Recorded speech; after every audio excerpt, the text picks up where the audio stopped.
حضرت محمد صلی اللہ علیہ وآلہ وسلم نے ہجرت کے موقع پر اپنے صحابی حضرت ابو بکر صدیق کے ہمراہ ایک غار میں پناہ لی۔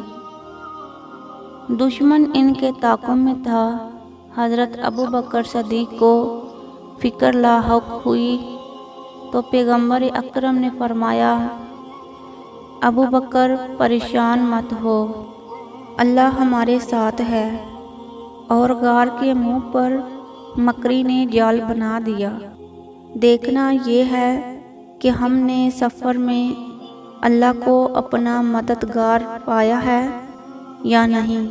اگر ہاں تو ہر منزل آسان ہو جائے گی، اور اگر نہیں تو شیطان ہمارے ساتھ موجود ہے۔